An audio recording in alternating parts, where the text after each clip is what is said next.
కాసేపట్లో రైతు భరోసాపై sub committee భేటీ కానుంది. డిప్యూటీ సీఎం బట్టి అధ్యక్షతన ఏర్పాటైన సబ్ కమిటీ రైతు భరోసా విధి విధానాలపై చర్చించనుంది. గతంలో బీఆర్ఎస్ ప్రభుత్వం రైతు బంధు కింద ఒక్కో ఎకరానికి ఏడాదికి 10,000 ఇచ్చేది. అయితే ఈ పథకంలో భూస్వాములకే ఎక్కువ లాభం జరిగిందన్న విమర్శలు వచ్చాయి. దీంతో కాంగ్రెస్ ప్రభుత్వం నిజమైన అర్హులకు రైతు భరోసా చేరే విధి విధానాలు తయారు చేసేందుకు సబ్ కమిటీని ఏర్పాటు చేసింది. సబ్ కమిటీ భేటీకి సంబంధించి మరిన్ని వివరాలు యాదగిరి లైవ్ లో అందిస్తారు. యాదగిరి, సబ్ కమిటీకి సంబంధించిన డీటెయిల్స్ ఏంటి?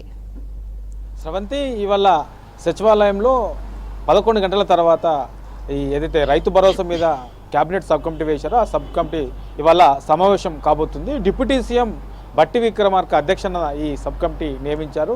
ఈ సబ్ కమిటీ ఇవాళ సచివాలయంలో మొదటిసారిగా సమావేశం కాబోతుంది. అయితే ఇందులో ప్రధానంగా రైతు భరోసాకు సంబంధించి దీనికి సంబంధించినటువంటి విధి విధానాలపైనే ప్రధానంగా చర్చించే అవకాశం ఉంటుంది. ఎందుకంటే ఇప్పటికే ఈ నెల 15 లోపు ఈ కమిటీ రాష్ట్ర ఏదైతే కేబినెట్ సబ్ కమిటీ ఉందో ఈ కేబినెట్ సబ్ కమిటీ ఈ రైతు భరోసాకు సంబంధించినటువంటి విధి విధానాలకు సంబంధించి ఒక పూర్తి స్థాయిలో రిపోర్ట్ను ప్రభుత్వానికి ఇవ్వాల్సి ఉన్నది. దానికి ఈ నెల 15 డెడ్ లైన్ ఉంది.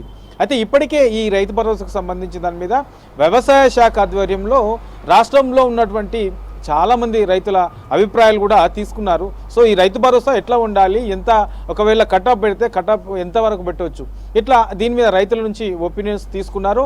ఇక ఇవాళ ఏదైతే ఈ సమావేశం అవుతుందో ఈ కేబినెట్ సబ్ కమిటీ, ఈ కేబినెట్ సబ్ కమిటీలో కూడా ఈ ఏదైతే వ్యవసాయ శాఖ ఆధ్వర్యంలో తీసుకున్నటువంటి అభిప్రాయాలకు సంబంధించి కూడా దీంట్లో చర్చించే అవకాశం ఉంటుంది.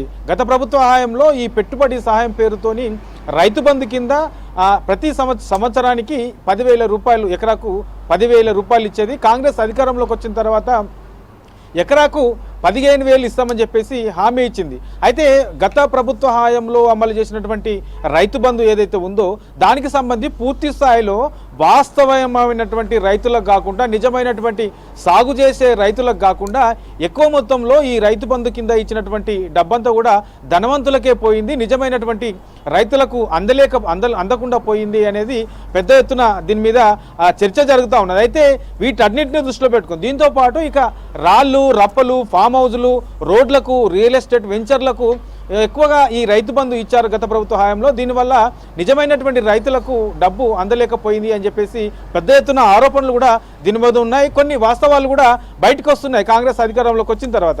అయితే ఇలాంటి వాటికి చెక్ పెట్టి నిజమైనటువంటి రైతులకు రైతు భరోసా పేరుతోని ఎకరాకు 15,000 ఇవ్వాలని చెప్పేసి ప్రభుత్వం భావించింది. కాబట్టి అందులో భాగంగానే అసలు రాష్ట్ర వ్యాప్తంగా ఎంతమంది సాగుదారులు ఉన్నారు, ఎంతమంది సాగు చేస్తూ ఉన్నారు, ఎన్ని ఎకరాల్లో సాగు చేస్తూ ఉన్నారు, ఈ సాగు చేసే దాంట్లో ఏ పంటలు ఎక్కువగా వేస్తూ ఉన్నారు, ఇక కౌలు రైతులకు కూడా ఎకరాకు 15,000 ఇస్తామన్నారు. కాబట్టి ఈ కౌలు రైతులకు సంబంధించి విధి విధానాలు ఎట్లా ఉంటే బాగుంటుంది, సో రాష్ట్ర వ్యాప్తంగా ఎంతమంది కౌలు రైతులు ఉన్నారు, సో ఇట్లా వీటన్నిటి మీద కూడా ఇవాళ చర్చించే అవకాశం ఉంటుంది.